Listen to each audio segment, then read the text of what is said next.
Hello, everyone, and welcome to Back to Light. This is a show where we talk about how future proofs past, and we help you with different techniques and tools to help you get back to your sovereignty, your truth, your health, and your Taking wealth. back what the enemy stole.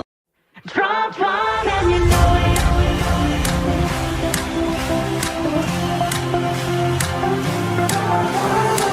Natasha Owens, Nick Natoli, Trump won. Trump won and you know it. Trump won and you know it. America has voted. It's true. Trump won and you know it. Yeah, we all know Trump won, baby, and we know Kamala crazy. Everybody knows that I'm a patriot like my name was Brady. Red hat, baby, it's a red wave. Democrats want Trump off stage, but we know that they can't aim, and he won in every state. Trump won, you know we know. Too big to rig this vote. Someone wake up Sleepy Joe, cause Trump won and you know it. Trump won and you know it. America has voted. Cause it's true. Trump won and you know it. you know you can't stop Trump. He's got a swamp to drain, so go ahead and grab your ticket. Let's ride that Trump train. He won in 2020, and he just did it again. Go and throw your hands up. Let's celebrate this win. It's time to get it started. Come on now, everybody. Everyone's invited to this We the People party. And you know it. Trump won and you know it. Yeah, yeah. America has voted. Cause it's true. Trump won and you know it. I know it, you know it, we know it, they know it. Everybody knows Trump won. I know it, you know it, we know it, they know it. Everybody knows Trump won. Everybody knows. I know it, you know it, we know it, they know it. Everybody knows Trump won.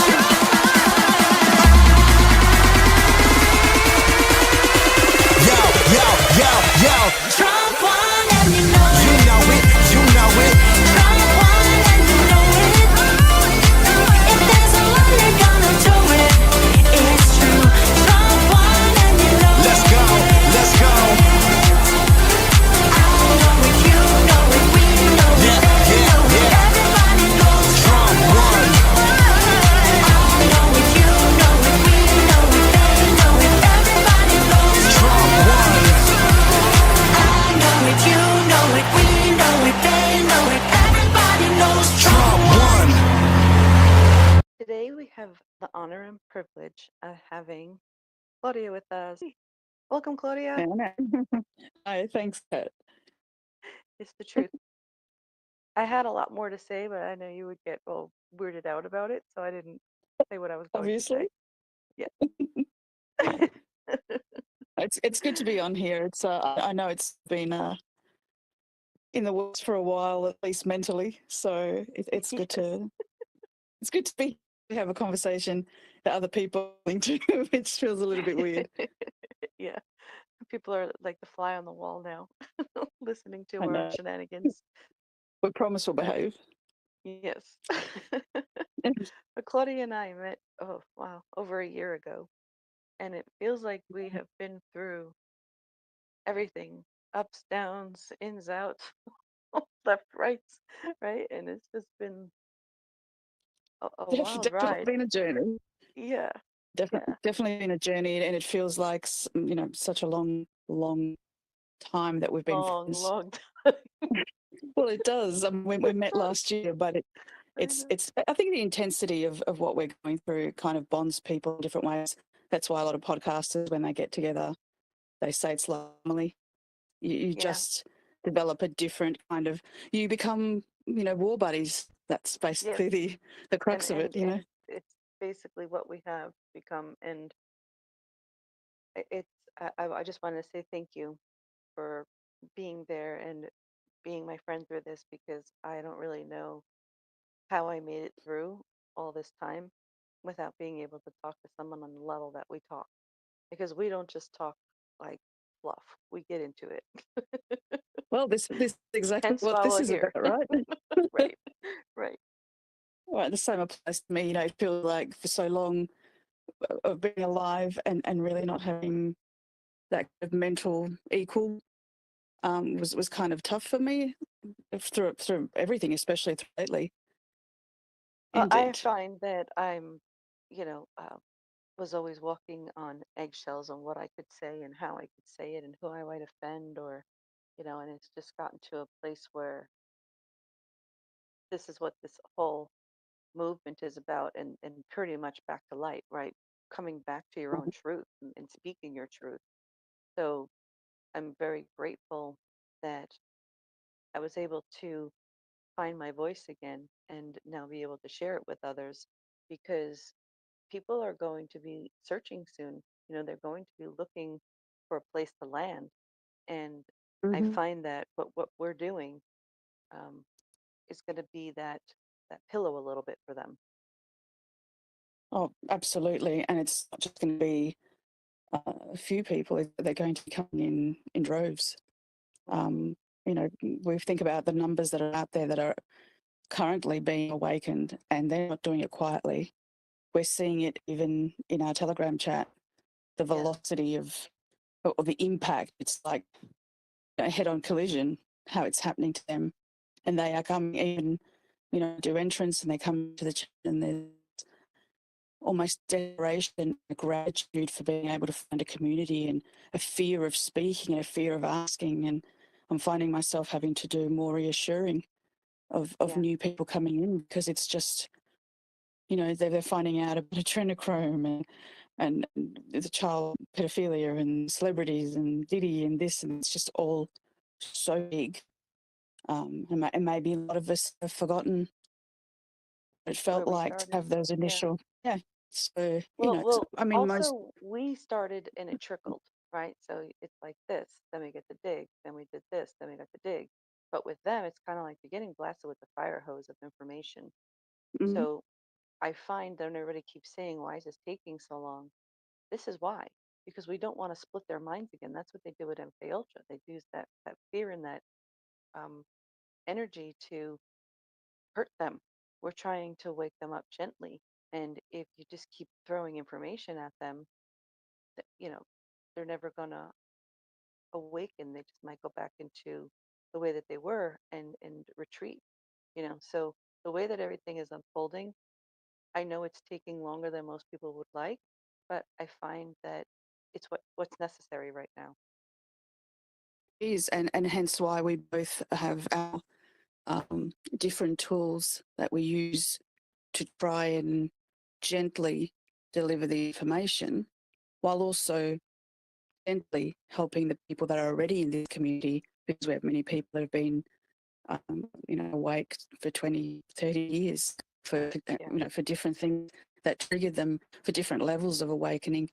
Um, obviously not Q because it's more recent, but 9/11, there's a lot of people that are awakened then. So we're meeting people where they're at instead of right. telling people where they're at. Well, that was a So big thing that we've been talking about is because so many people in the chat are like, come on, wake up, do it my way. And we were just yeah, discussing this even last night that mm, when you force somebody to awaken in your own way, they miss out on their own journey.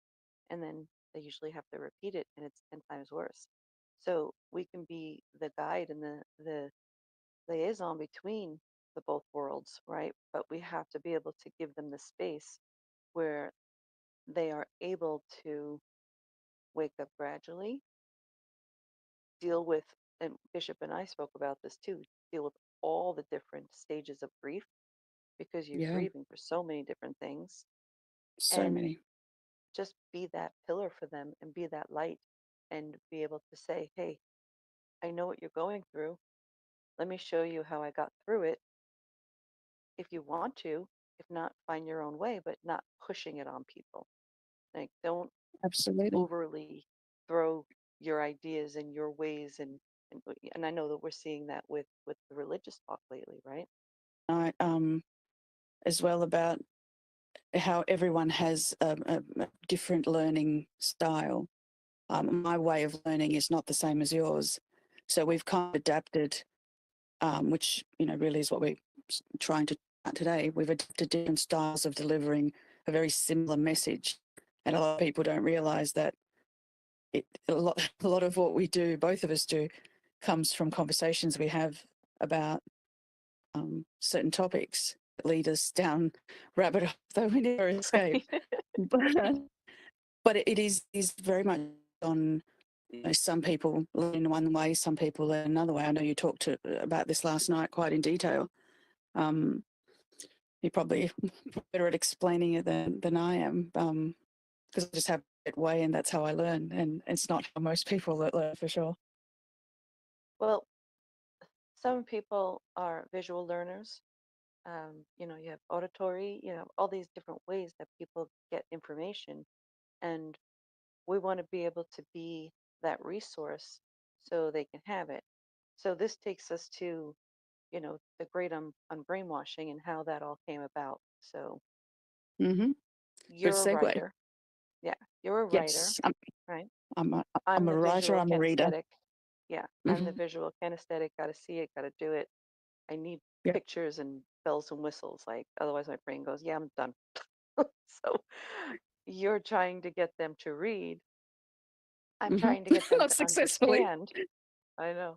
I'm trying to get them to understand and understand this information.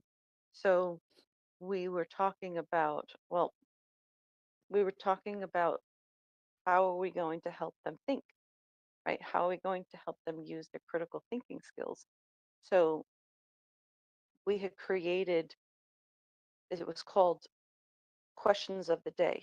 This was in our first tryings of helping people and guiding them just by asking these questions of the day. Some Yes. people, you know, participated and some didn't. But I think Mm. we were too early, and that's just been what's always been for me in my lifetime. I'm always too early. So Yeah. maybe we revisit that again. And then the second thing we tried is I made up a beautiful thing, and it says according to Q, and it would go and take the drops, and we were trying to make them go and research because everybody was like, well, what's this and what's that? Well, and so I would just put in the Q drop and make them go and research it, teach them how to dig, teach them, to use those critical thinking skills. Again, crickets. So we squashed it. Um, and then, Well, there's one thing that Q does really well, um, and that's ask questions. Q is very Socratic in their method.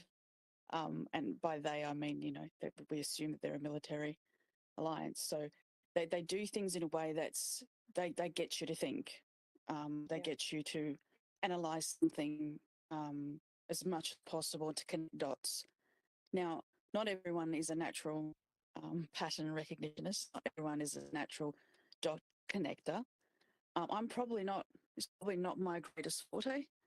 Um, if I find myself looking at a drop, I will be committed to that drop for 6 months before I move on to anything else until I feel I figured it out. And anyone that knows the Q drops knows that you can't do you that can't figure because it they out. all connect. Well, no, you can't figure it out because there's no answers, but you Right, also, the connections don't stop.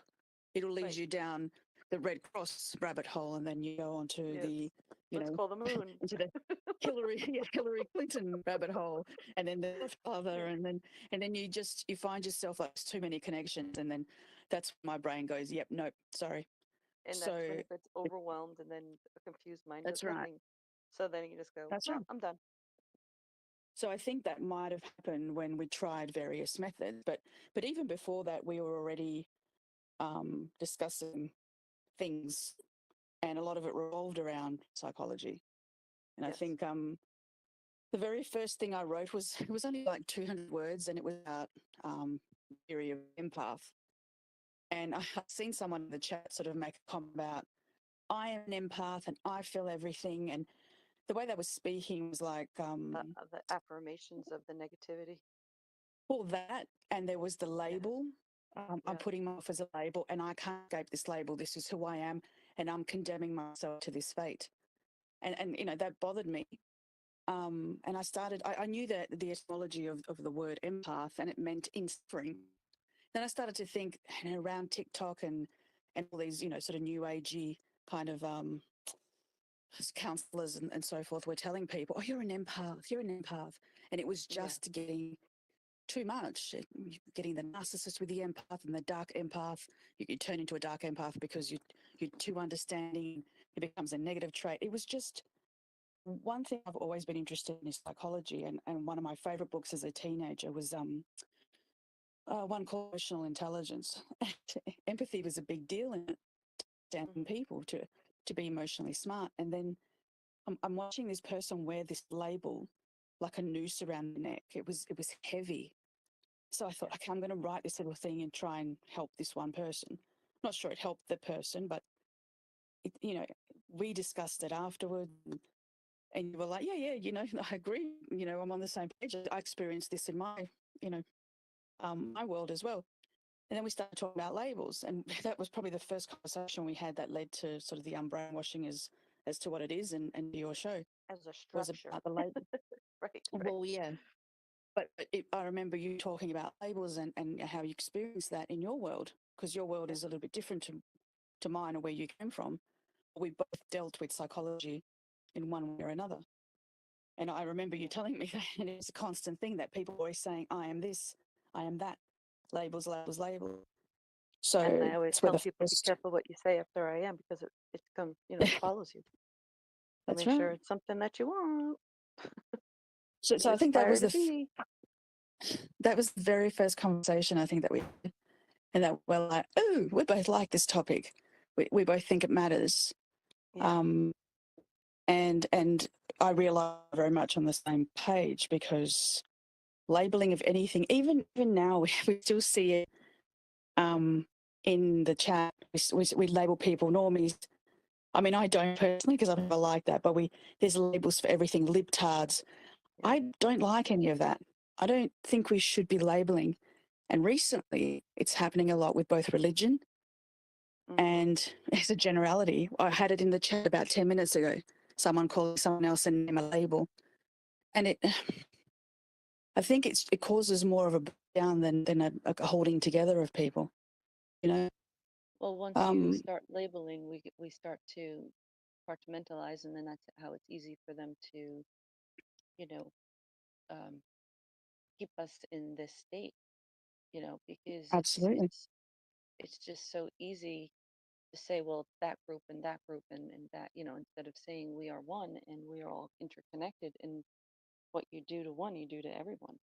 So would you want to do this to yourself, your loved ones? Like, just be mindful.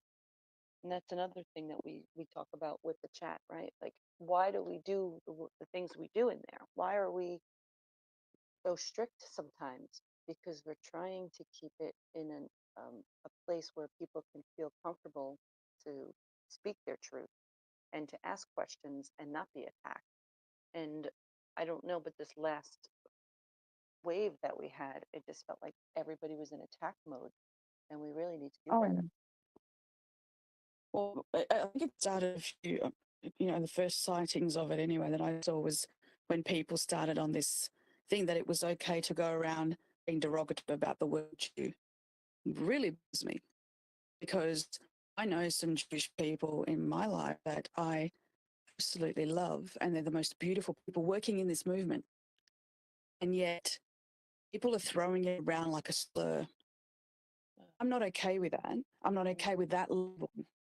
We are all people. We are all in the movement. We are all awakening. We are all trying our best.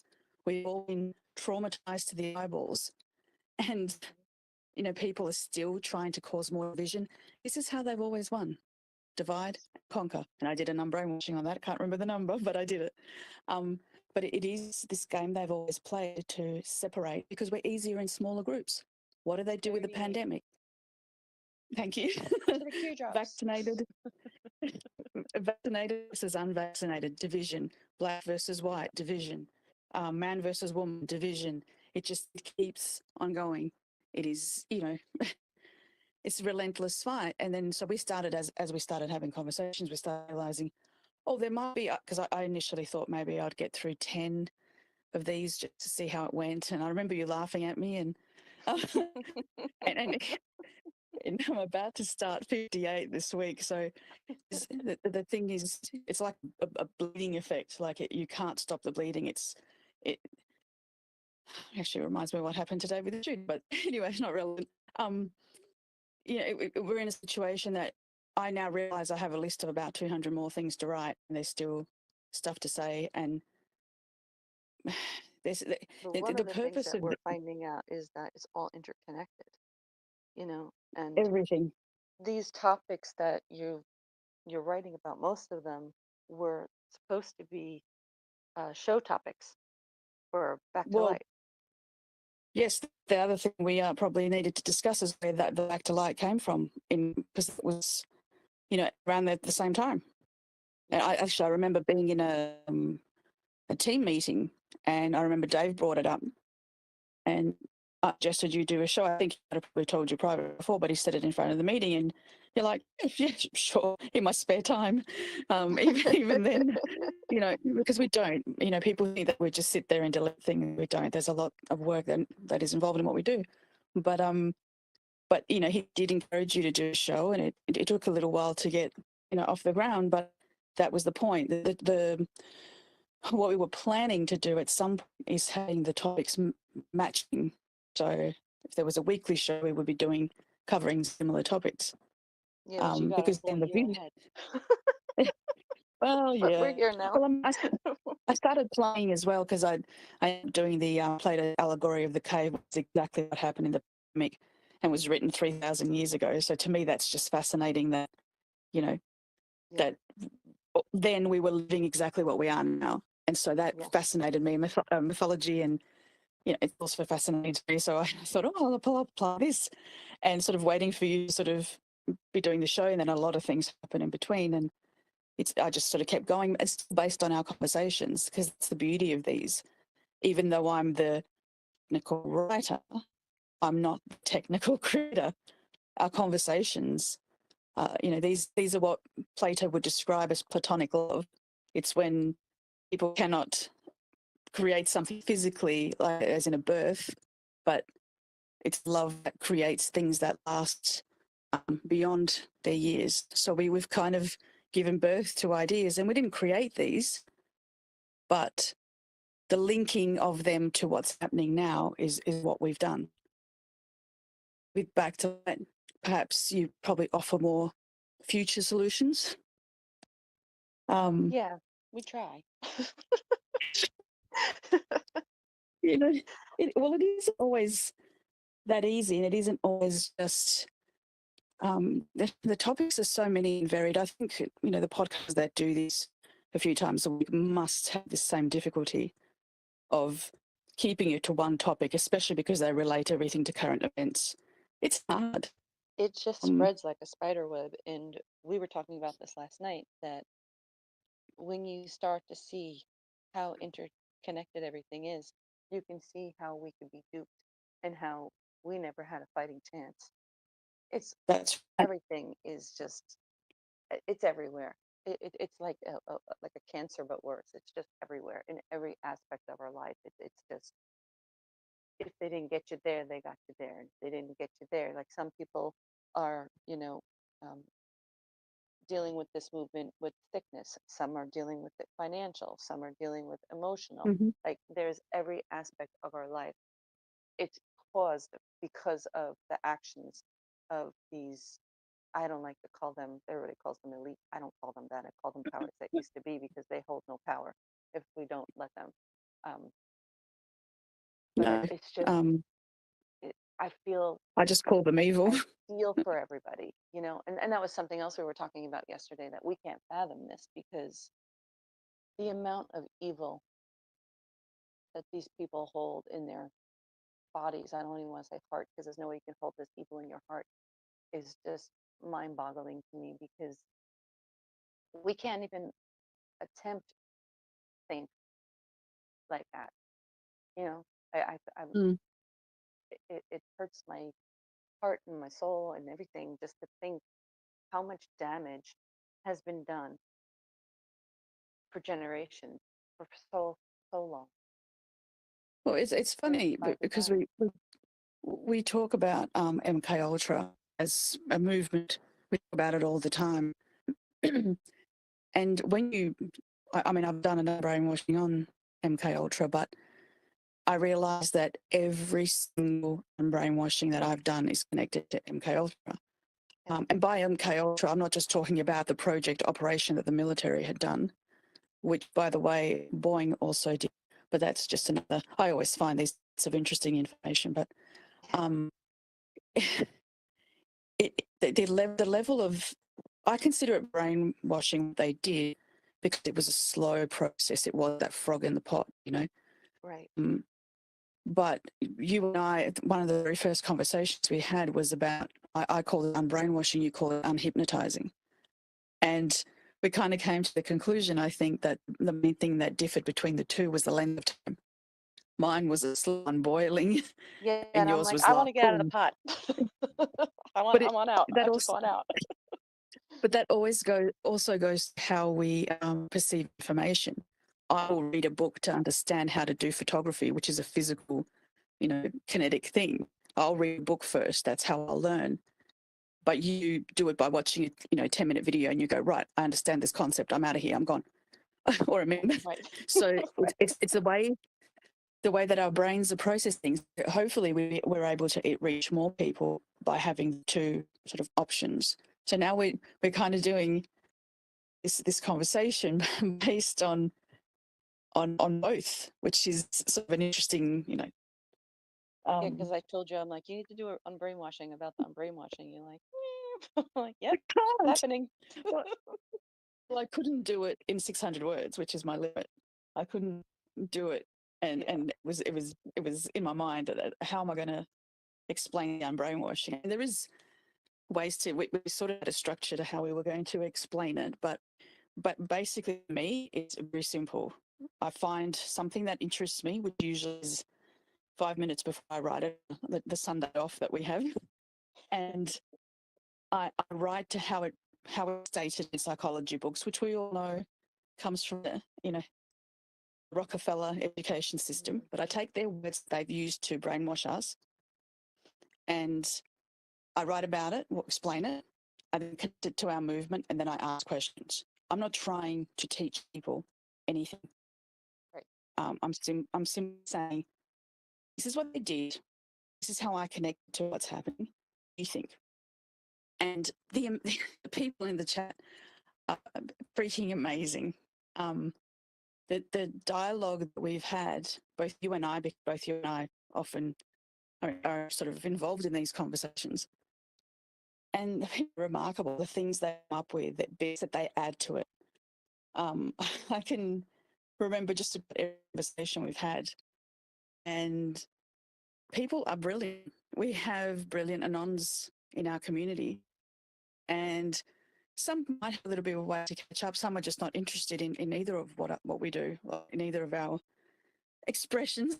But it just amazes me because as I'm doing it, I'm learning. It's not like I'm trying to teach. I'm actually learning. And of course, I get all excited coming to tell you what I've learned, and you're like, "Yeah, I know." It's like, damn it, because a lot of things for me are American based. I didn't grow up with them. A lot of things are, not I wouldn't say foreign to me, but the way they connect to what's happened to us, that is new to me. And I find things out like, a few days ago I was screaming about Hello Kitty, and when that came from, and I was, what is going on? I was getting deeper and deeper, and okay, this one's got to wait a few weeks because I've got to ponder on it. So that's the structure of how I do it. The whole point of them that we've always tried and we're still doing is to generate conversation. And this is why we have the 2 days a week that we just have chat only. We want people pulling at each other, bringing out each other, encouraging, even if you're arguing can be a beautiful thing. A debate can be a beautiful thing. Do it respectfully, do it kindly, learn how to debate happily again. Let's arguing great again. Let's make arguing you know, great again. but people don't know how to argue I in, know. Well, in they a don't know group how to anymore. agree to disagree. Like, they don't just, it used to be like, all right, you suck and this is my way and I'm going to keep doing it my way and move on. And now it's just so like pitchforks and just, it's just, but again, by Well, design. I'm because seeing the name calling even within our movement. And I'm thinking, a lot of times you get people in the chat and they don't agree. No problem, they're fine. But the majority are still really struggling with, well, you're an idiot. Well, you must be stupid. Are you vaccinated? I watch these comments and I think, wow, have we not progressed? Have we not? long way to go. Well, Yeah. why are we name calling? What are we, 12-year-olds? I mean, pretty much all the 12-year-olds I know don't name call anymore, but Yeah. is it to just get a reaction? How about just have a conversation and say, this is why they always said, don't discuss politics and religion because you always fight. Or how about discuss psychology? Because you can't get around the psychology of this. You can't say, oh, I'm not traumatized. No, Yeah, because okay. I Get don't Rich think to there's a tell you. single, Yeah. that's right. There's not one single person, podcasters included. I would even hazard a guess that people right up there, the top white hats of them all, the 10 who know, they're probably having, I know the military's have a lot of problems. You can't see yeah. the stuff that you see and not be traumatized. So instead of, let's cause you more trauma, we attempt to make a safe space. And then again, back to light, you're trying to show people the tools to how we get beyond here. We know how we got here. Most of us know how we got here. I'm dealing with, okay, how do we start undoing it mentally? More practical than me. So they're like, well, let's get some solutions together. Again, why we call it Solutions Days, because we want to try and help people help each other. And they're doing a really great job. We have seen turn around. We see people, they bring me to tears, sometimes generous and kind. Our community can be. It doesn't mean we sort of stop what we're planning to do and stop the writing of information or the back to light shows, which are supposed to offer hope, but not opium. Yeah. You know. Yeah. And we take the everyday things that are going on and show how we got there. So like we talk about energy and things like that. So taking us back to where it was like the great unbrainwashing versus unhypnotizing. I'm an energy Mm-hmm. person, right? So if you say brainwashing, doesn't it sound heavy? Doesn't it sound like it's going to be forever to unravel this? But if I say I'm going to Mm-hmm. snap my fingers at the count of 3, we're going to unhypnotize, we're going to all snap out of this crazy world we got ourselves into. It just feels like it's more hopeful, it's more enlightened, it's more possible rather than, And oh my faster. God, we got to unbrainwash ourselves. How long is this going to take? Yes. But we have the different articles and the different write-ups to have you dive in deeper. I mean, one of the things that we were noticing is that there were some topics that people would not even touch, right? And then there were some that people would really want to engage with us. So Yeah, again, we started to say, okay, well, let's go back to the ones they don't want to touch because that's going to help them more than the ones where they're already okay about it. And there are reasons that we do things the way that we do. absolutely. And I And don't I know guess if not you want to talk not, about not your everyone. your history of Well, why you well, my background is technically not psychology. I worked with children. I started at 15. Obviously young, but just even as a person who just worked with children, I saw so much already starting. They're trying to remove us from calling them boys and girls, just to not to refer to them as gender, not to, only to use their names, to not say the word no, can't, mustn't, to not show them affection. I understand the reasonings behind it in a lot of ways with like the not showing affection, because especially here in Australia right now, we are seeing some horrible things coming out of childcare centres and preschool and things like that. But so that was my passion. And then obviously I took courses in child psychology and various parts of my job involved child development. And so that was a passion. And then much to the dismay of my co-workers, instead of going out shopping for clothes and shoes with them in my lunch break, I'd sit there with a psychology textbook and write an essay on things that I'm writing about now. So it was just, for me, weird as I am, it was therapeutic to just understand the brain. I always thought it was fascinating. Then I started to get into the psychology of cults and serial killers, which again, it sounds counterproductive, but if you understand a madman, you understand sanity. So to me, it made sense. Mhm. So then I left working with children. It was I was realizing that I couldn't do anything. I was in the position I was in. I was, dealing with children that were abused. I felt I couldn't empathize, and I mean, not knowing anything of what I know now, and what's going on now. So then I thought about, I'm going to get into child psychology. It took about 5 minutes for me to go, yeah, nah, I don't have. I'm so sensitive. I'm such an emotional person that my heart would just break. So then I thought, well, let me with something easier. How about grief counselling? Yeah, bad idea, Claudia. Wasn't going to happen. So I stayed away from psychology as a profession, and decided to just keep it as a hobby and to learn. Then I started to delve into, weird things along my life and studied them to death. And then I joined a crime club.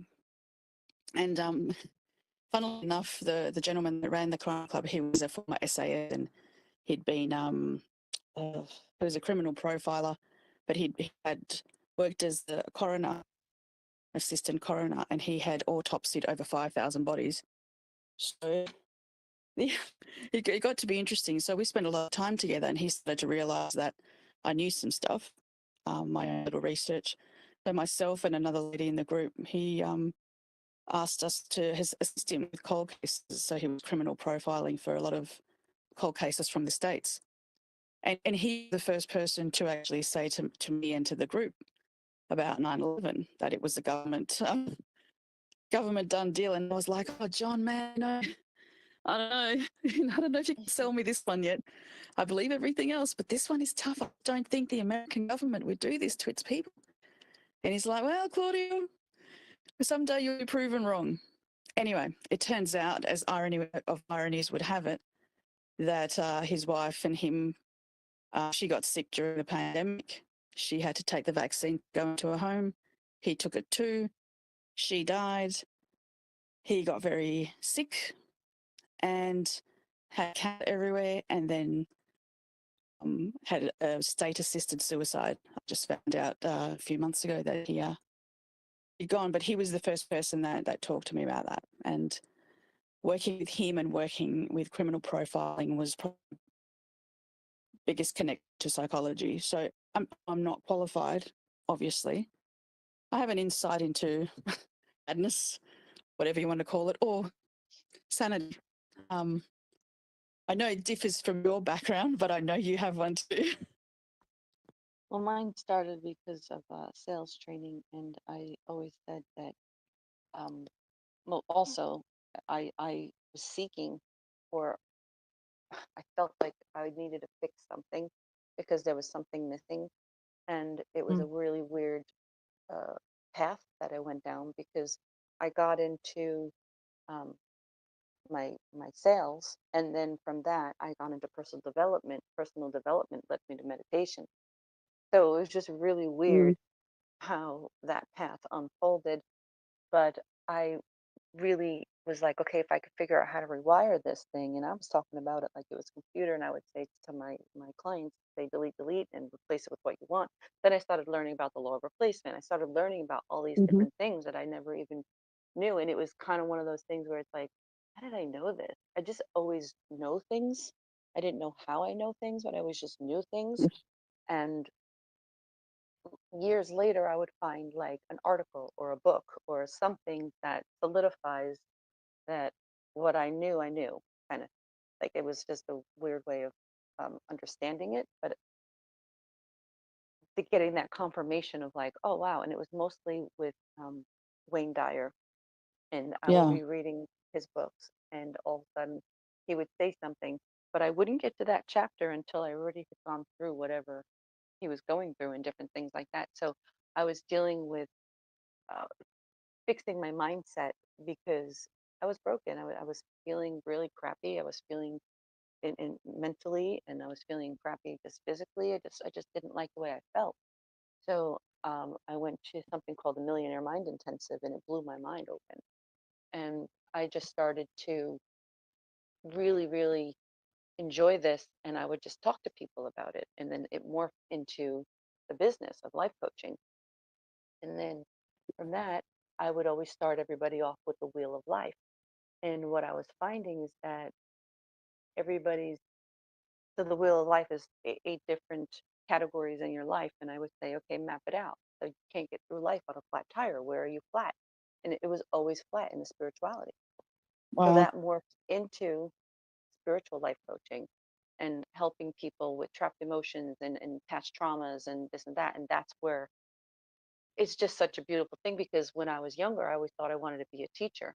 I'm so grateful that the way that everything was structured and the way that everything went down, I didn't go that path, because now I am a teacher, but I get to teach outside of a classroom, and I get to teach truth rather than the indoctrination, because I wouldn't be this person if I became a teacher. That's life coaching for me is always about psychology. Mm. It is psychology. You're dealing with depressed, anxious, wounded. I mean, we talk about what you do quite often, but the aspect of like trapped emotions, um, child wounds. I mean, that's the crux of psychology, right? Yeah. Well, and then sometimes I ask people, do you want to know where it's trapped, what it's from, blah, blah, blah, and sometimes people are like, nope, I just want it gone. I'm like, oh, good, they're ready to let it go. But when those people are like, nope, I need to know where it is, who is it from, blah, blah, blah, blah, blah, I'm like, you're not ready to let it go, because you're holding on to that energy still. So you have to just let it go. So that's how it morphed from just regular life coaching to the spiritual side. And then I was helping a lot of people through the lockdowns, and just I went live every day, and I would just be a voice for people and just telling people, hey, look, let me go over here. And I wasn't afraid to go out. I just went wherever I wanted to go if I was allowed to. I would go to the beach and I would take videos, and I'd like, look, guys, look at the water. Isn't it so pretty? And like, it was just giving those energies for people that were feeling so stuck and so in a lockdown, because some people were terrified to do anything because they felt like they were going to get in trouble. And again, that's that mindset, that psychology saying, you know what, I am sovereign. Nobody has power Yeah. over me. No one can rule over me.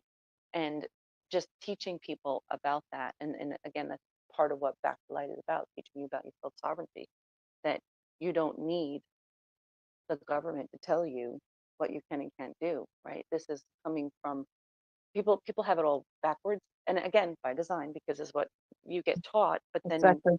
you're not really taught fully what it means, right? So everybody's like, my constitutional rights. Not your constitutional rights. It's your God-given rights backed by the Constitution.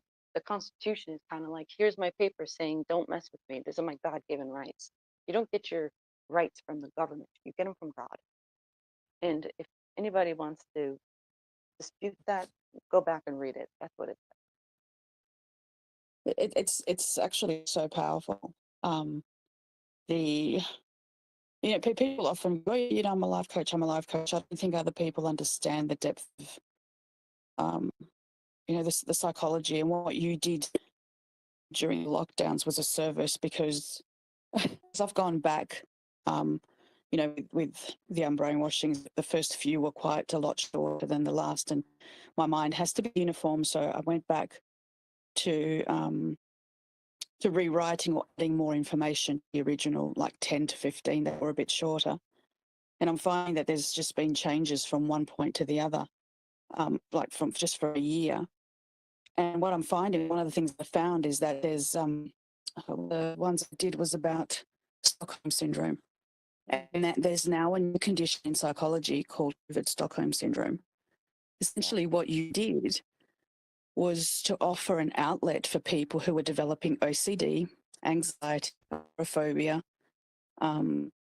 panic disorder, anxiety, the loneliness, the disconnect that happened. We all understand what was done, but that led to so many new psychological problems, so many new levels of trauma.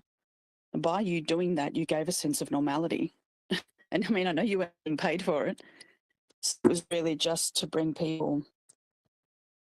It's kind of like you Bring create them. what you need for yourself, you know. So I needed, I'm an extrovert. I miss being out. I didn't realize how much I was out of the house. I didn't realize I went networking all the time. I was always around people. And that's where I thrive. I thrive from helping people. And it was like Yeah. taken from me.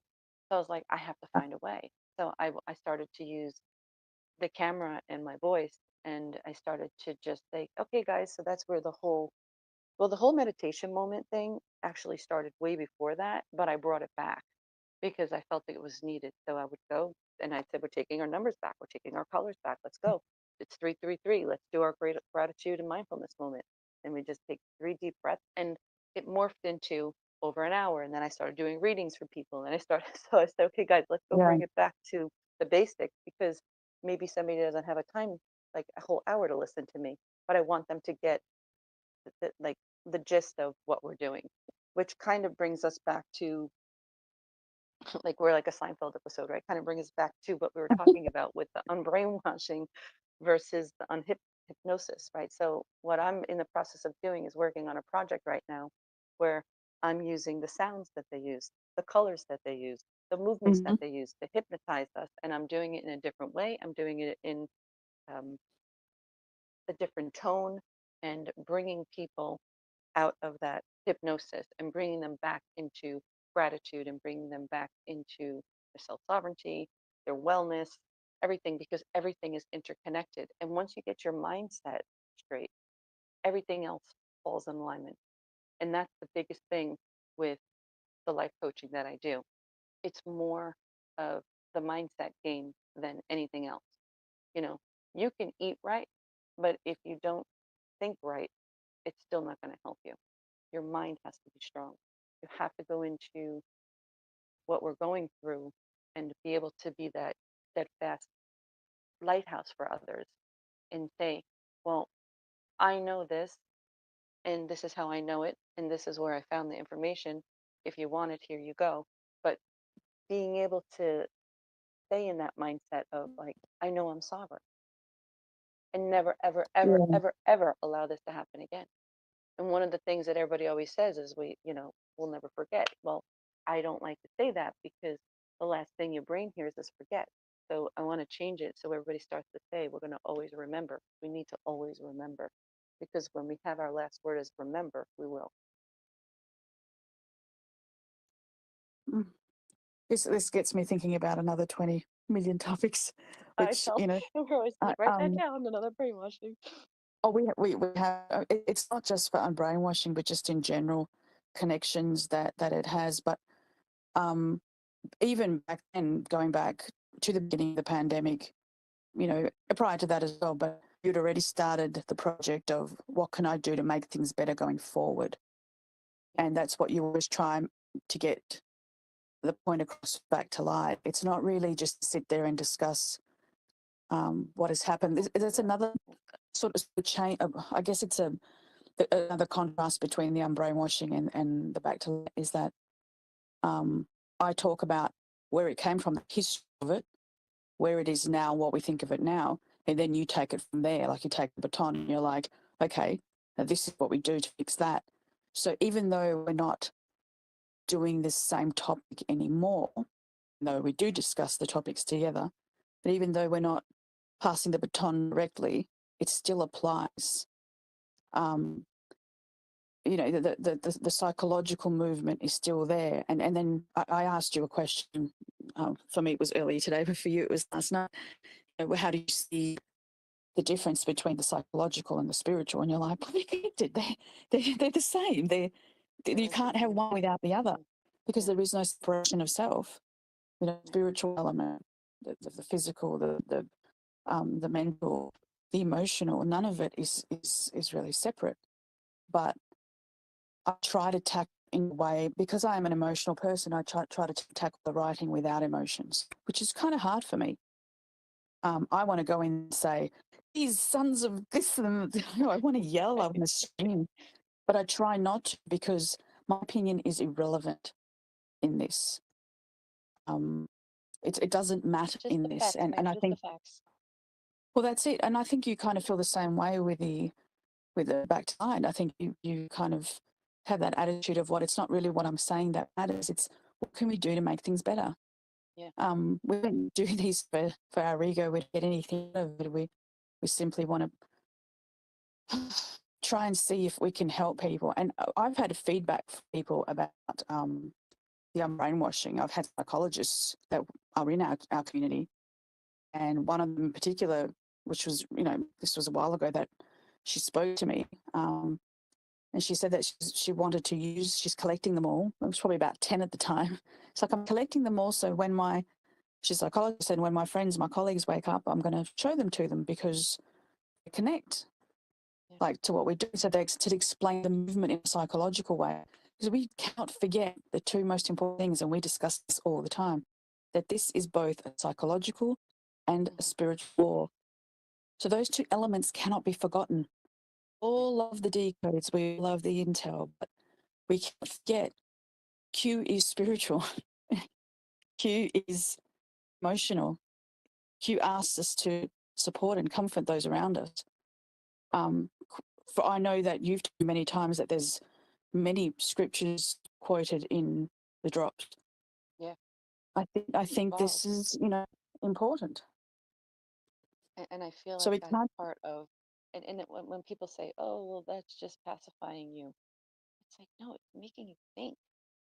And if you think it's just pacifying you, you're missing the whole point. You're not, it'll be just like the news gives you those talking points, and you're not really getting what it's all about, and if anybody ever calls you a QAnon, they're not, they, they, they don't know what they're talking about. We definitely know that one. Yeah. But That's Q101. There is no QAnon. And when people start saying QAnon, I'm like, oh, you're ignorant. Okay, I know where I'm starting. Okay. they still do it too. I know. I think one of the things that we discussed, probably, I don't know how long we're going to go for on this, because there's so much to discuss anyway. But I know we talked about what the unbrainwashings that had the most impact on us personally. When I know you read them more, because I make you make you check them in case I sound like a dweeb. But Never sound like a dweeb. you've had very different opinions on them than I have, and very, like, personally moved by some. So have at it. What's Well, your first? the biggest one was the dopamine loops, right? So I don't know if anybody saw it, but I put it in the chat, and I was like, you get a dopamine, you get dopamine, because what we're You finding get a is war. that, well, that one too, but I was going to leave that one out. What I'm finding is that, well, what we're finding, and that includes our lovely moderator Carrie as well. She's a part of Mm-hmm. all this. What we're finding is that people want to be the first to tell the bad news. Well, what we're looking, and what we're striving for, is to be a different chat, and to say, okay, let's be the first to spread the good news. Like, why don't we spread good news as fast as we spread the gossip? How did we get, again, by design? But like, let's change that. So when we tell you, we have Solutions Day, what we were doing sometimes is we were going back and talking about the topics of the brainwashing, because Mm-hmm. everybody's paying attention, everybody's listening. So, we're doing what Dave has asked us, right? But we expanded on it, because every chat on Telegram is a data dump. I don't see Yeah. conversations anywhere. And I think that's why people come and want to be a part of our community, because we are different. But we work really hard to make it that. It just didn't happen overnight. No, it truly has been blood, sweat, and tears. And on occasions, that's not a big secret that we can cop a lot of abuse, and the people in the chat are very, very protective and very loving of us, which is a really beautiful thing. But I think there's kind of like another unbrainwashing that I wrote was about the social contagion of it. Yeah. So as much as bad things can be contagious, so can good things. Yeah. So if someone sees someone supporting another, they automatically do it too. Yeah. So when people think that doesn't matter, that they say a prayer for someone, that they send their love to someone, it matters. It matters. And someone else will see you do it and join in. And all of a sudden, this one person that's having a really bad day that comes in for support can have 10 people around them giving them love. And, you know, for us, that I deem that success. Yes. And we can take the slings and arrows if people want to, you know, abuse us. You know, they do. And it doesn't affect us like it used to. But I mean, we used to when we have to see shut the that, chat down so much. Now, well, instant. you just had to Shut do it it down just a the few other days ago. day. But before that, we had to shut it down like regularly. Even Dave was shutting it down. Well, yeah, nothing could It go was on the news toxic. without everybody. Yeah, It it really was. was, and Feel stupid. and thanks to the community, because some people didn't like it that way. Some people enjoy the chaos. We don't in our chat. Yeah. We don't expect it to be kumbaya. We want healthy discussion. We want arguments. We want people to say, no, I don't agree with that. I'm always hoping for that with my unbrashings, that someone will come along and say, what about this? I don't know if I really agree with that. And then people have, and it's been some of the most amazing conversations. Um, so it's, you Well, know, that's what I we don't were talking necessarily, about last night. It's like when we say, can you please add context, right? And it's kind of like show and tell. Tell the class why you're doing this, kind of yeah, thing. And there's a reason because you may say, I saw it in this light, and somebody else may go, oh my God, that's the piece I was missing. And now you mm-hmm, get to put the whole puzzle together and you guys get to work on it and you get to see it in a different energy. You get to see it in a totally different way. And you may be that piece of information that somebody's been searching for. So just by you going, you know what, I'm going to share this. I saw it on a different channel, but this is why I'm sharing it, not just data dumping. And that's why we love Wednesdays and Saturdays because it is just a chat. And I find that even now, right, we're seeing that it's turning into a chat, even not on chat days. So I'm just so that's right. grateful because this is what we've been working so hard for this over last year, so we can get this place of we are different. Uh, we encourage communication, we encourage connection. We have the meetups, we have all different things that we are working as a team to bring to you guys so we can say, here's some solutions. What can we do? And part of the whole thing with the meetups was okay, say the internet goes down, right? You may want to Mm, know somebody in your area so you can get together and maybe just sit with them and talk with them. Or, maybe somebody has supplies that you may need, or maybe you have supplies that you can offer to somebody. But if you're not knowing your community, you're kind of going through this alone. And that's where it gets to be scary. But you were even talking about this yesterday, right, Claudia, about when you know you're not scared. yeah, it's knowledge. Knowledge is about overcoming fear. That's the whole point of the unbrainwashing, is to try and subside fear. But the only way that we can undo anything that's been done to us, and believe me, a lot has been done to us in every facet of our lives, including, health, but our mind has been a playground for these people. So, and I know Dave and Rambo and all these other people always speak about, protecting your emotions, protecting your mind, getting, waiting to react. I still do it because we're human. Humans have reactions. Even no reaction is a reaction. But it has to, it has to come to a point that, um, the words, it has to come to a point that we, That's how I felt before. I'm like, talking point. The yeah, talking well, heads is what I there's was like, trying to say, but I couldn't get my words. there's like 20 things going on in our brain. We get to that point. The saturation of information is so much, and the level of evil is so much. I mean, a perfect example is what just happened now with the tsunami. Now, Mhm. I'm watching a lot of mainstream now just because of the joy of it. But they've in the last 6 months they must have talked about 20 different tsunamis hitting this place and hitting that place and hitting that place. And I saw the beginnings of the panic in the chat, and someone was, called me out because I was saying it could possibly just be like everything else and not be completely as bad as it sounds. And I kept an eye on the news all day.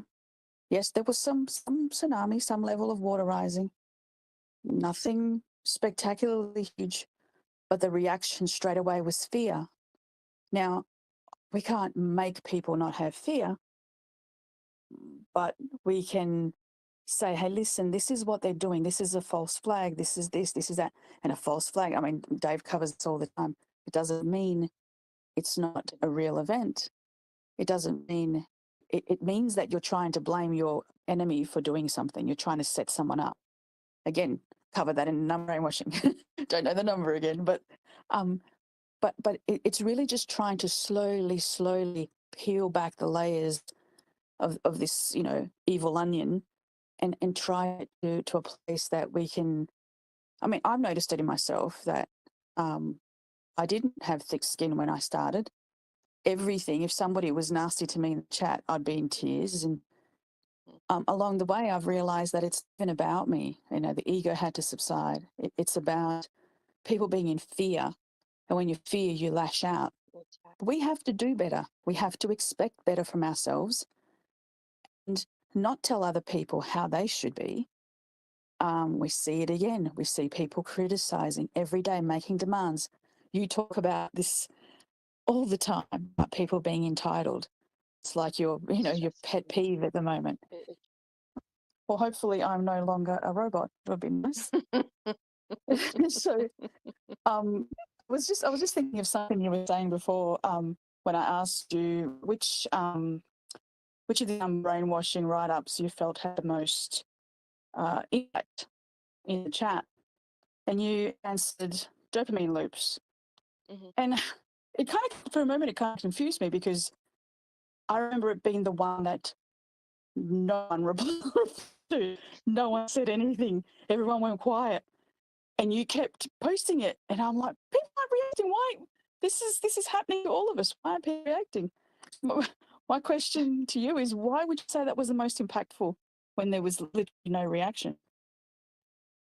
Well, like that song Rush, right? No reaction is still a reaction. Indeed. It was the most impactful because it was the one that they all needed to hear the most. And this is when the data dumping was rampant, right? We've cleaned it up a lot. So if you're new to the chat, you have no idea what it used to be. But it was just constant fear, fear, fear, fear, fear, fear, fear. And the other things were people were even sharing, things that weren't relevant. And it's like, we're not a cooking channel. We're not. But it was that I want to be the first to tell you. And I see it all the time. And I'm like, you know what? Like, we have a very intelligent community. And I think that's why the Saturday and the Wednesdays got to be more popular, is because now people are engaging and having conversations around different topics rather than that just dopamine loop of I have to just dump this, I just have to share it somewhere. I just have to tell somebody, right? So now they're getting their dopamine loop, but it's through conversation and intelligence. So Right. it's a little bit different, I feel. Yeah, I just remember being really confused as to one that I could relate to. So many things trigger the dopamine, and I actually found the information for that while doing another unbrainwashing called Fifth Generational Warfare, and it had it on a military site that military uses in false flags. They used dopamine loops, and I started talking to you, and of course you'd already heard about it because I can't tell you anything new. And I remember this is what is needed because we're all affected by it. And then I just wasn't seeing people react. It was literally like, how they describe New York as when somebody's having a heart attack, that everyone walks by and nobody looks because someone else would take care of it. That's what it felt like, that nobody wanted. I know that's not true about New York, by the way. That's not true. But yeah, exactly. No, it's just what That's they, you know. again, that's another unbrainwashing where they tell You're going to you make me different write another one, things. aren't you? Yeah, of course, because they tell you different things about different countries, and where some countries are brought to hate other countries or dislike or to Hmm. disrespect other countries just Hmm. because the news tells you so. And I remember In when we first fact, started talking, you're like, I can't believe that like you're a New Yorker, and I'm like, why? I didn't understand because I'm just me. It just was weird to me to hear that that's what other countries think of us, and watching the clown show that we live through, I can see how that could be a little bit um, truthful right now, but it's all by design. I've been friends with people in the US since since AOL was big. And I had, friends in Chicago and in the northeast and one from Boston. So I had scattered friends everywhere. So I was kind of used to how people were, and I realized very early on that the the stigma that they put on the American culture here was very different than what I was experiencing. I met some of my best friends on the planet, if it's a planet, are American. I love their values. But yeah, Americans were criticised, and I think I even covered that in another unbrainwashing to do with the disarmament of Australia, removing our arms from us. How they kept saying, you don't want to be like the Americans, that everyone's toting a gun and violent, and it was a Everybody wants perception. to be American. Hey, I feel American, so there's that. Um, yeah, and along that line, I asked you how you felt in regard to what had the most impact in that. But if Yeah, I can go a little bit deeper and ask you personally, if there was anything that stood out as one that was particularly oh, impactful on you. there are Yeah, I so know. many. Sorry. I mean, it's just our conversations are endless. So there's just so many. Hmm. But one of the biggest ones that bothered me was the whole divide and conquer, and we just realized that they've been doing it our entire lives. You know, Mm, um, yeah. just everything, boy, girl, and the biggest thing that I saw, and it was a couple of years ago, maybe a decade about now, when they said on the Twix commercials, choose a side. I'm like, are you kidding me? We got to separate our Twix now? Like, I can't. Wow. So that was a big one for me. Um, and then I know that we were talking about how much you wanted to do the impact of grief because we were all going through it. And it was just too heavy at the time. So that's why that's later on down the list. But that was up there for a very long time. Um, Yeah. about a year ago, we started talking about that because I was living it, you know? Yeah. I think the scamdemic, as we all sort of relate to it, I think that was such a big divide and conquer tactic. Um, Absolutely. It's like it mask was or it was not brutal. mask, believer or non-believer, vax, non-vax. It was, are you going to take a test before you come to my home? No. Okay, then you can't come over. Okay. Like it was a lot of division Yeah. and it was a lot of separation. And that was It, definitely during the lockdowns and stuff like that was, I always say like 2020, it was our vision time. We got perfect vision then. We got to see what was going on in our homes, in our classrooms, and everywhere, and all the ways that we were taking uh, part or not taking part in activities because of our mm, beliefs. yeah. I I even remember um, being on the phone with you, and I was out at pharmacy, and and I was showing you that in the pharmacy they still had those big round stickers of where to stand on the ground, and you got so angry because they were saying stand 6 feet apart, and you were so angry they still had them because they were still dividing people, even though the pandemic was Yeah, well and and I truly said I over. wanted to get a task force and I wanted to go around and scrape those suckers up. I think we all should do that. Well, Like it's the just irony of it's so ridiculous that they're still on the floor. the irony of that is that we're, for people who don't know, we're 11,000 miles apart. So it, it's just I remember conversations that we had that really triggered the emotion out in you, and I do remember that one being particularly like everything they try to divide us. They divide us in gender. They divide us in our own families now. Um, Yeah. And they that's I why we think have that's to get been back to that connection. We have to get back to that community. And that's the starting other thing. to love again. And I mean, just not having to be able to hug somebody for so long, Hmm. that Hmm. really destroyed a lot of people. Hugging people through plastic. What the heck is this? I just I can't. was just I I was just can't. thinking that still seeing the images. I think Dave ran one of his intros or outros, and it had that image. I think it was him, and I just remember just that horrible Just thinking about it um, is making me get choked up thing. again. So there's your Yeah, PTSD. it's triggered all right. um, yeah, and I find when I write these and I'm doing the research and I'm finding information that I'll experience so many levels of emotions going through it, and I realize that I'm traumatized by so many things, but I just didn't realize how many factors. I, I, I think that's probably the inspiration of why these are so important to me is that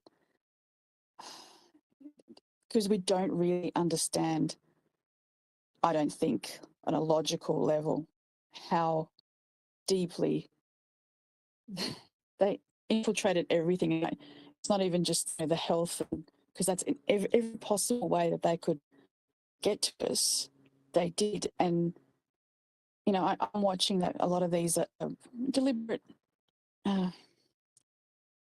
they weren't just, oh, this happened. It was planned. It was strategic. It was very carefully selected, and people were hired to do it. This was so deeply entrenched, and then it gets me, really riled up, angry as well, which isn't a good Yeah. thing. But Yeah. um, What about you? What is your most? I know that you that there's too many to list. But what about it? oh, come on. I think the Lucifer effect is one that I've seen the most, where people um, get given a little bit of power or a little bit of recognition, and then they get overtaken by their ego, and it actually turns them evil because they think they are privileged, so they're better than other people. Really, really, that was a difficult one to write, and I didn't really understand that people did that. They did experiment on it and everything. Um, Yeah. the experiment on the baby um, was a tough one for me. Just this deliberate making a child have trauma, which I know Sigmund Freud did to his children as well, or his daughter at least.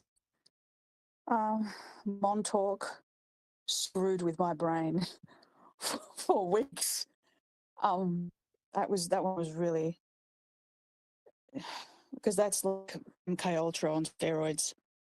And then having watched a few seasons of Stranger Things and realizing what they were doing, they were actually showing what they did at Montauk because they always have to show you.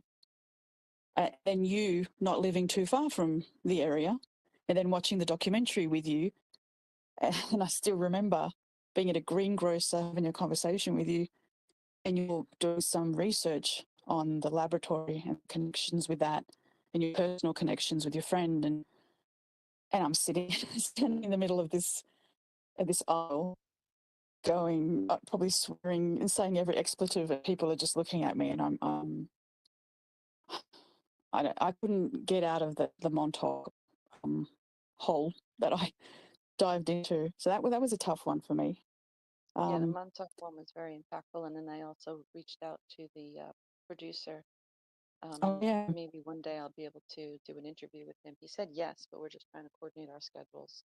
But I just felt like, and again, going back to that inner knowing, you know things and you don't know how you know them, but it wasn't because I read a book or I saw it on a movie. It's just things that I've known. And then when I watched that, I was like, oh my God, it was way too Yeah. much. I remember many times you brought up just various things to do with. Then I later realized it was Montauk. You didn't even specify that it was Montauk. You're like, oh, this and this thing, and then find out experiments on various islands around Long Island, and I start to read about Long Island and like where my dear friend is living, and I'm like, get out of there, get safe. Just the brainwashing techniques they were doing when you would have been a child, in the 80s. And, but you were Yeah, telling me a lot of stuff that, like you said, you hadn't read it anywhere. It was just, it was like it was just I guess it was knowing. like a remembrance or knowing. Yeah, and I find that the show Back to Light is helping people remember, right? And Yeah. turn off the noise and get back into that inner knowing. And it's okay to remember, because that's why I feel like Earth is like our school, our learning field, and we need to learn from our past and our mistakes and our we can't harp on them, but I feel like this is going to be what people are going to be looking for going forward, because like we talked before, we already know how we got here. Now we have to find Mm. solutions. We have to move forward. What are we gonna like? How do you see your new world? What what are you allowing? What are you not allowing? How are you going to be in this new world? Like so, but everybody's waiting, right? Waiting. And I always feel like start now. I even talk about this with the med beds, right? Everybody's like, oh, med beds, blah, blah. I said, well, what if you have to have your mindset right before you can get it even in it. So start now, Mm. start practicing, start to get it right. I used to say that the med beds are our training wheel. We are the med beds. We're just remembering and I training was ourselves about to how say to that. heal again. Yeah, they're our training I wheel. was about to say They're that you always say that we are the med beds. You always tell me that because obviously with me dealing with, a chronic condition and not having an easy time of it, you always encourage me to remember that, any inherent healing is starts within at least. Um, the damage was done within, so it has to begin within. To have a readiness for the healing. Um, so it certainly changes people's perspective on waiting for the wait. The waiting is a very dangerous mentality to be in, a mindset to be in. If I'm waiting, that means I'm not proactive. right. And even the Q drops warn us about that. To be out there. Um, Mike Flynn, General Flynn, he talks about being proactive, like being there, being in the community, doing, and not just waiting. We feel wait for it. And I know so many people have difficult situations that they can't do much in, but most can still make a phone call. Most can still write a letter. Mm. Well, there's always. I didn't think at one point I was so unwell. I didn't. There was things that I could do, and then I found something I could do, and I don't imagine myself doing anything else. I know you were saying before that you didn't want to just sit around and wait within a war, because that's just who we are. The people that are in this movement, the majority, have the warrior mindset. I remember just seeing King last night, and they were talking about what was done to the children, and the chat just went insane. People are triggered in our movement by the well-being of the children in the future. So we're in the right mindset, by and large, anyway, of wanting to go in the direction of healing and making this right. Even though many of them think rope is the best solution, it's still a solution. um, and I I'm probably, ropes. well, you're the hemp person, so I want them to have you'll a be hemp the. rope. Someone's like, that's too soft for them. And I'm like, no, but then it'll last longer and it's reusable. Well, we've got to be watching the Joking. environment, right? Yes. With all. We're going to protect the environment while protecting us, because, like Yeah, Sarge says, these mother fathers need to go. yeah, look, I never thought I'd be one that would be laughing at something like this, but Well, if we don't we stand always up for say these we have to children, laugh through the apocalypse, because it is you- so disgusting, deep, and dark. And we're not laughing yeah, at the situation. We're laughing because it's a coping mechanism for me. when I get nervous, or not nervous, but like, yeah, nervous, but also like when something's uncomfortable, it's like I have to, I'm almost like Chandler, I have to make a joke because it's just too heavy. Um, It is. Also, one of the things that I'm finding is that laughter is breaking the hypnosis too. So Yeah, this is absolutely. part of why we do the laughter. And another thing is like unheard words a lot, like when Trump curses, and people, that makes people laugh, and then that breaks down their defenses, and that's why Um, the message is getting through. So that's my last 2 cents on that.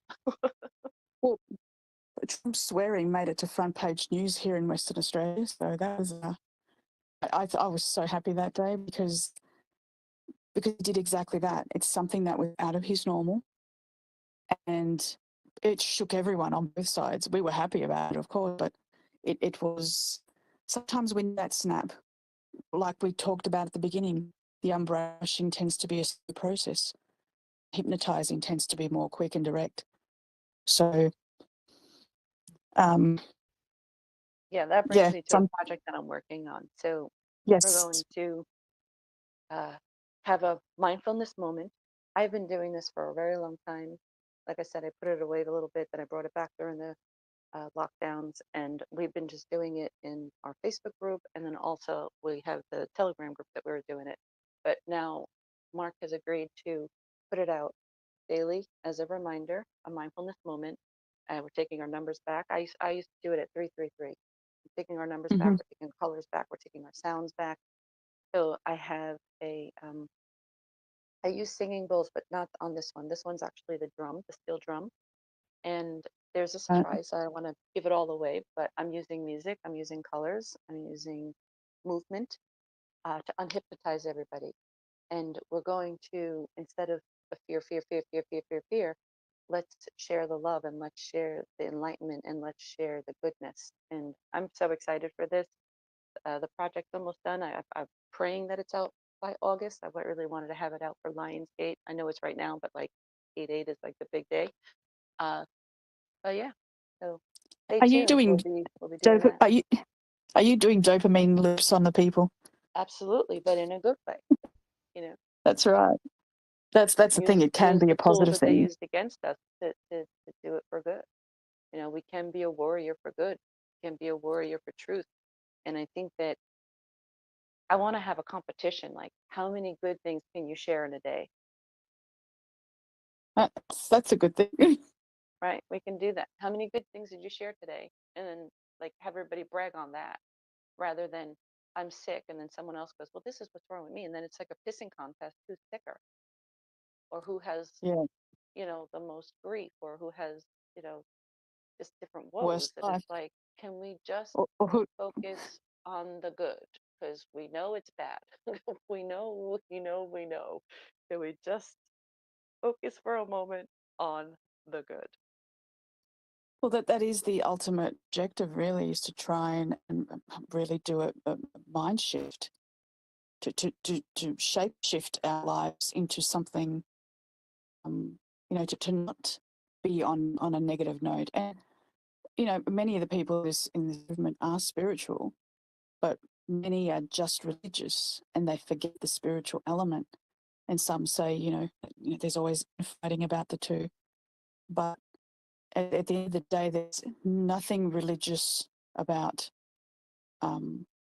just being a good person, or nothing spiritual or religious. It's not one or the other. It's just being a good person, being kind, Do unto others as you creating, want done unto you. And that's what we yeah, teach about, in the creating. common law. You know, we didn't have all these laws. All these laws are man-made. You know, That's the right. mandates and these laws and this all of these Don't get me restrictions started on on your us. I constitution. Listen, It's going to we'll have turn to talk if we about that start at me. another time because we're just about out of time.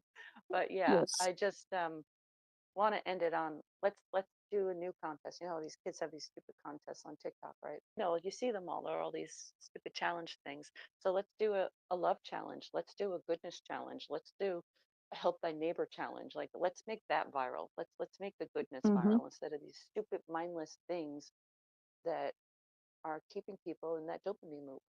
Mm. I love that, you've provided an outlet. Sometimes we've had calls after the shows that are, pretty heavy, particularly on Mark's Rumble, where he does a lot of the child speaking, and you've opened the lines, people to have like a phone conversation, to do a moment, just sort of send out positivity to the children. And I think we don't have enough of that. We're always so caught up in the geopolitical and connecting dots that sometimes we miss out on what this war is for, where it began.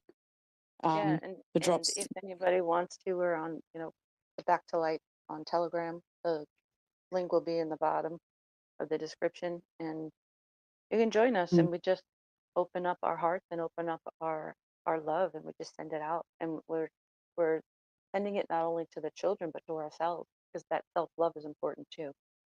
Mm-hmm. I just want to say thank you so much for joining us today, Claudia. It was a joy, and I'm sure the audience is going to love it. And I just want to say thank you, everybody, for watching. And do you have any last thoughts, Claudia? Well, I'm grateful for you for having me on here, which I know was a bit of an arm twist because I have been reluctant to do Yeah, I've been anything. asking you, but yeah. But you've been so gracious, and I was a little bit nervous about having our conversations on a public platform, but you convinced me, and rightly so, that so many of the conversations we have are really quite important, probably what many people are thinking on their own, and they don't have a person that they can get on this level with, because I consider that our conversations can be quite intellectual at times. So I appreciate you. I love you. You know that. And hopefully we might do this again, maybe.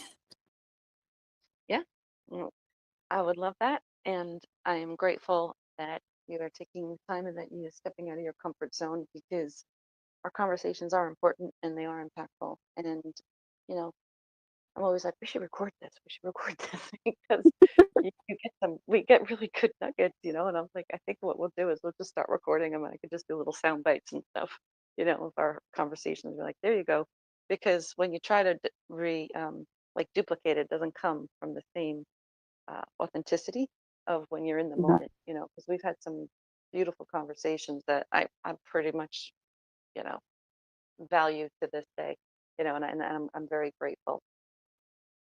But that's going to be it for today. And I thank you all. And thank you to our mods. Thank you, Carrie. Thank you, Claudia. Thanks, Kat. Much love, everyone. It's times like these you learn to live again. It's times like these you give and give again. It's times like these you learn to love again. It's times like these, time and time again.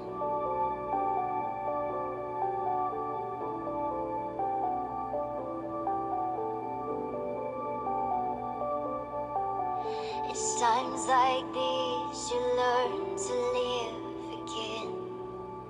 It's times like these you give and give again. It's times like these you learn to love again. It's times like these, time and time